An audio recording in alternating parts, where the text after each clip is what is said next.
Hello my friends, welcome back to the channel. I'm very happy that you have returned on another video that I am making and where I'm telling some interesting facts about Norway and Norway related things. If you are new here, very warm welcome. This is my channel. Here you can learn about some interesting things related to Norway. Also you can see how's my life going on here, being a person who moved from Latvia to Norway. And also there's a special playlist of some true crime, mostly dedicated to Norway. Yeah, we have some interesting things going on here on this channel, so make sure you subscribe in order not to miss out any of the future videos I will be posting. And now let's start.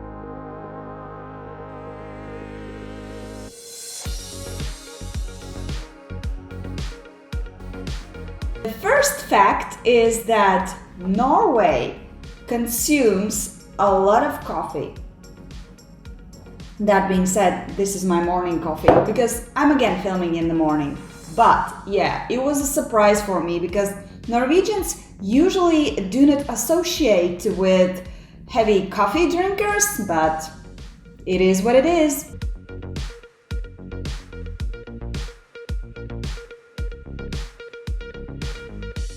The total consumption of raw coffee in Norway in 2019 was 47,089,678 kilograms. Wow! 9 of 10 adults in Norway drink coffee, and each Norwegian pours around 1,200 cups per year. 2 out of 3 people drink coffee every day.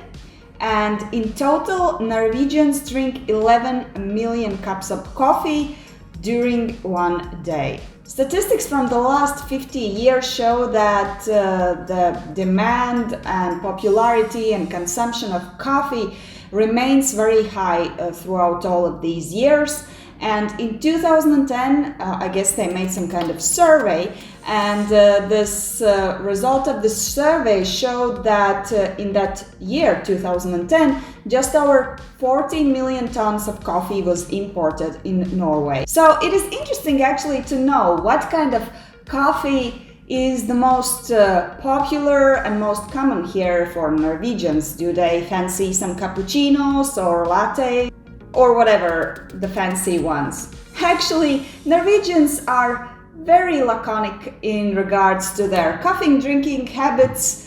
They like their coffee simple, black. And yes, Norwegians, I definitely understand you. I don't know if you see, but I'm drinking mine also only black, no sugar, no milks, no creams, because otherwise, how will I feel the real taste of coffee? I mean, I'm a huge fan of real coffee taste.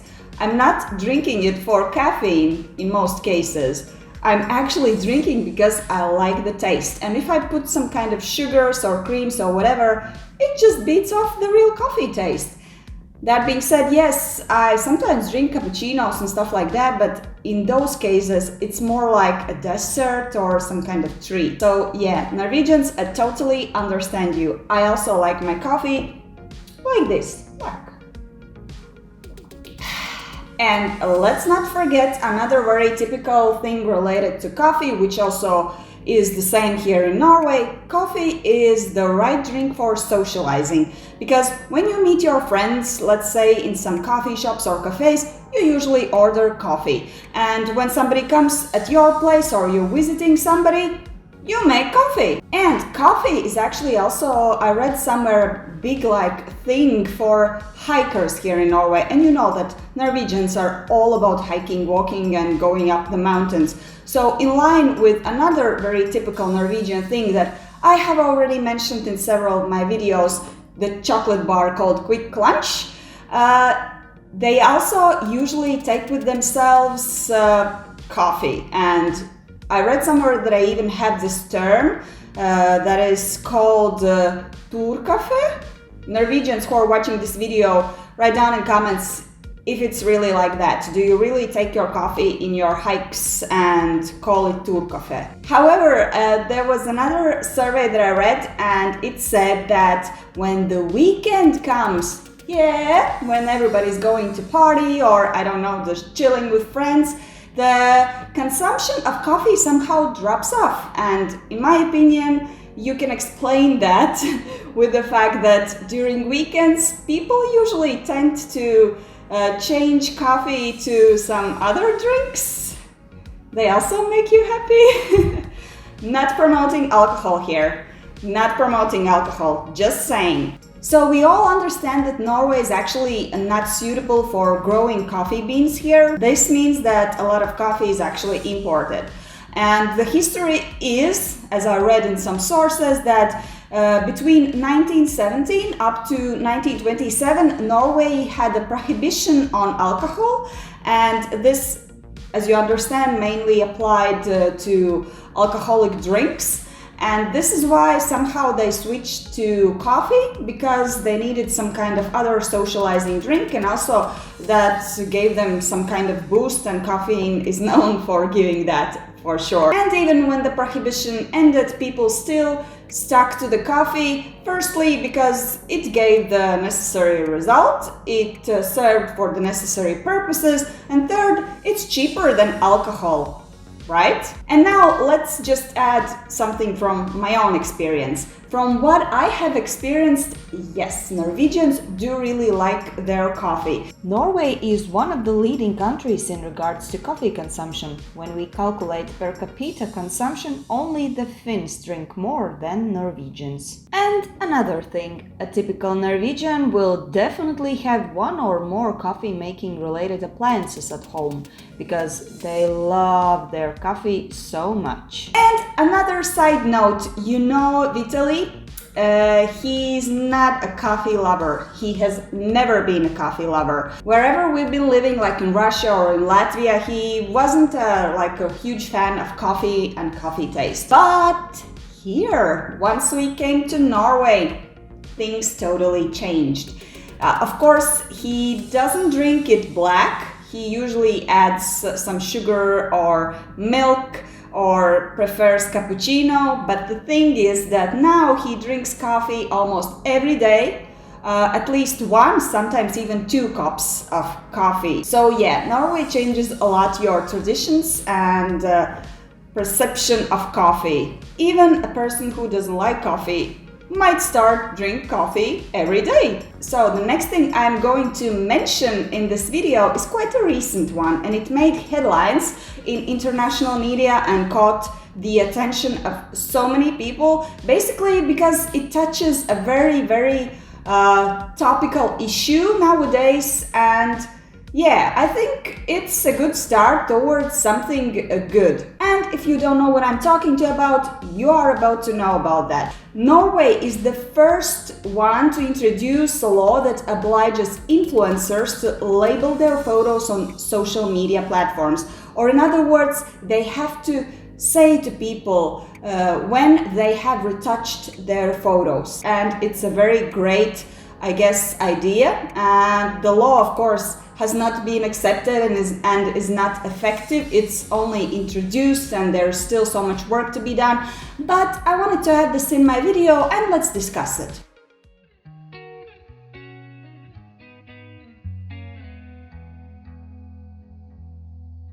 So, with this introduction of this law, Norwegian government actually wanted to start the fight against unrealistic body standards, which is very plausible. So, Norwegian government refers to this thing that they are calling in Norwegian Kroppspress. If we translate it, it would mean like body pressure or body stress, and I think we all understand what it means. It's like when you open, let's say for example, some of the social media and you see those perfect bodies of celebrities, influencers, or whatever you are following, and they are so perfect, like amazingly perfect, like out of the space, and you look at them and you start to feel bad about yourself because you don't look like them, and as much as you try, you simply cannot look like them. And this is actually wrong. We should not kind of define ourselves by comparing yourself to some other people. Basically, because they have a completely different body type, a different genetics, and many other things. But yeah, I just went away from the law. Let's get back to the law. And I just wanted to also add, in case you don't know, although it's been spoken about like very widely in different platforms and by different people, most of these photos, I'm not saying all, but quite a big deal of these photos actually are retouched, like heavily retouched. And in real life, all of these people who have these perfect curves, as some of very influential influencers, or I don't know, balloon-like boobs, or I don't know, bubble butt, like a corgi. I'm sorry for saying and comparing to that poor dog. Dog just had a perfect butt and there's no relation to a person. And all of these people actually in real life really do look like you with all the cellulite. And the thing is that these people are usually professionals and they just simply know how to pose, how to stand in the better way so that your body looks more flawless, or there's also lighting and many other stuff. And sometimes, I mean, they just simply don't bother about lighting and posing. They just retouch the photo and everything's fine. So Norwegian government, with this implementation of this new law, is said that we hope that this measure will make an important contribution to helping reduce the negative impact of such advertising, especially on children and adolescents. And this is really great. This law refers to influencers that are obliged to label their photos on social media. So who is influencer in this case? Because I mean, I think I'm an influencer, but when I look at the number of subscribers on my YouTube channel, I feel like, yeah, probably I'm not. But you can make everything work.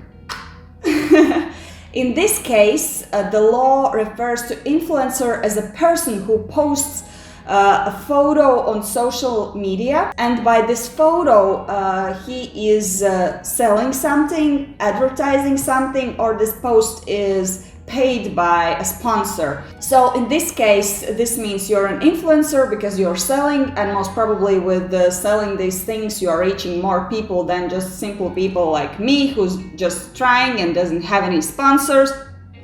So for these people who put out these sponsored advertising related photos, and if they have retouched themselves or whoever is on that photo, they have to label, they have to write down all of the things that they have done to the photo, so that people know if the image has been changed. So because if we look into the social media advertising, we see that I guess the most popular and best sold things through social media are what? Some eating programs, recipe books, fitness programs, how to become fitter, leaner, or whatever, lose your weight, or I don't know. So everything related to that area is actually sold very, very well. And those photos mostly show those perfect bodies that you will get at the end after purchasing this program or book or whatever. And what we see, those ripped, like muscled women and men, and they look perfect, and we also kind of look at those images and we got crazy because we also want to look like that. I'm not saying that everyone's retouching those photos, but some of them actually do, and quite a lot. And the second thing I want to say, there are people who do not retouch these people. They're actually very muscular and they have perfect like fitness bodies, but you don't know the background, because some of these people actually are professionals in their sports or whatever they are doing, and they prepare themselves for photo shoots. Sorry actually for being so involved, but this topic is very, very personal for myself. I was growing up during the time when all the skinny models like Kate Moss, I don't know what else, all those top models like zero-sized models were very, very popular, and this meant that all the girls thought that only skinny girls can be beautiful, can be considered beautiful. And I also kind of got attached to this idea, and I started to run after my zero size, and as a result I simply damaged my health heavily. It took me years to come back. Now I'm like an adult, everything's fine, my body is fine, I'm accepting myself. Up to nowadays I actually blame the advertising and marketing implemented on young girls, boys, or whoever was hooked on this zero size, because it can damage you quite a lot. It shouldn't be the right thing to think that only skinny is supposed to be beautiful. It's wrong. I've been through so many things and I know that it is wrong. To conclude, it's great that Norwegian government has started to fight so that people can see the real picture. And yes, of course, Norwegian government also understands the struggles of kind of monitoring all of these posts in case they accept this law, because they have to make some kind of system that will look into all of the influencers and look at all of the photos and catch all of these persons who do not label their attached photos. And yeah, did I mention that they are thinking about putting some kind of fines to these influencers who do not label their photos that have been retouched?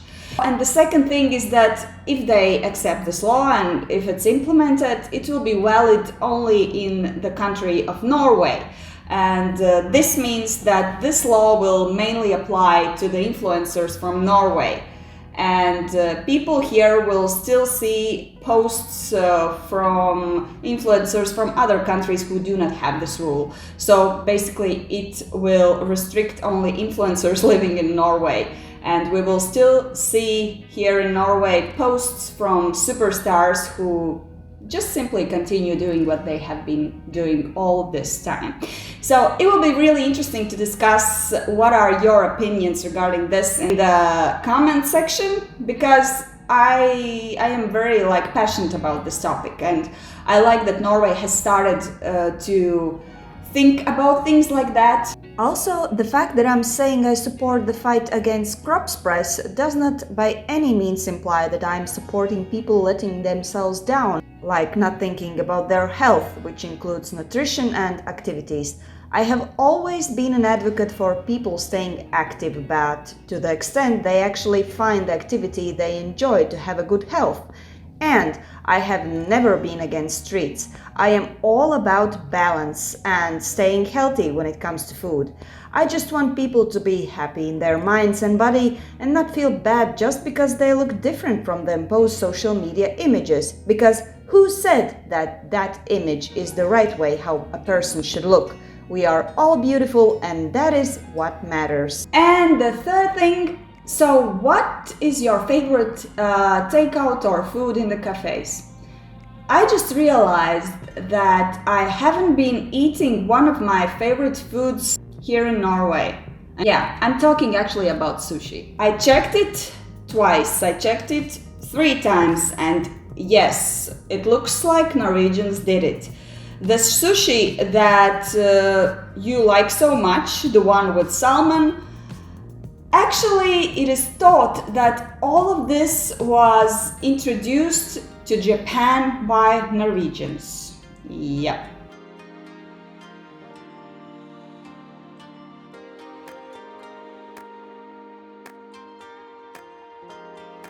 Salmon is a very popular fish in our sushis right now, but there was a time when in Japan nobody would actually like to hear about eating a sushi with a raw salmon. This will actually be a story about how Norwegians convinced Japanese that it is okay to eat raw salmon. For the day, this typical Japanese dish is available all over the world, but A fact remains a fact, salmon is a relatively new addition to Japanese menu. In fact, salmon sushi could not be found in any Japanese menu cards in Japan up until the late 1990s. Before 1990s, salmon was actually considered by Japanese as a garbage fish. Only way how they could probably eat it was when it was fried or grilled. So Japan enjoyed self-sufficient seafood industry until 1970s, and it produced around 7 million tons and consumed around 60 kilograms of seafood per capita annually. By the mid-1990s, the picture completely changed, and Japanese were able to provide themselves only with 50% of the necessary seafood. So they needed some kind of suppliers that could comply with their seafood demands. Meanwhile, in the 1970s, Norway had begun commercial salmon farming. However, they had a very tremendous decrease in salmon consumption in their country, and a lot of salmon was just piling in Norway's freezers. And now let's talk about Project Japan. So this project actually started with a person called Thor Listau. He was a member of Parliamentary Shipping and Fisheries Committee. So he actually went to Japan.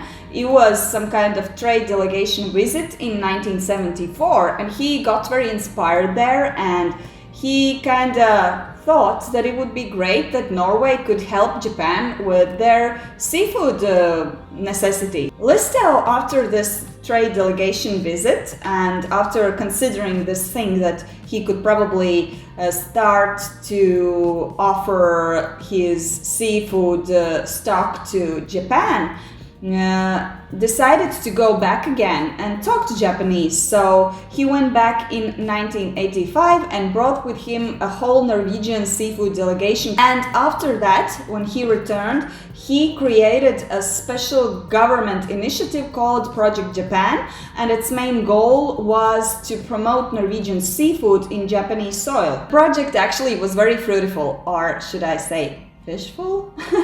But it definitely wasn't easy. Everybody said, "We do not eat raw salmon," said Olsen, who was also responsible for market reach for Project Japan from 1986 up to 1991. We had to really fight to introduce salmon into the market. It took 15 years from when the first salmon went to Japan in 1980 to break through for raw consumption in 1995. Mr. Olsen actually knew that it will not be enough just to simply go to Japan and say, "Hey, we have a salmon that is absolutely parasite-free," and everybody would believe him. He understood that it will not work like that. Mr. Olsen actually acted very smart. He knew that there is only one salmon type that Japanese actually were eating raw, and it was called amago masu. It's a red spotted fish that only lives in the cleanest rivers.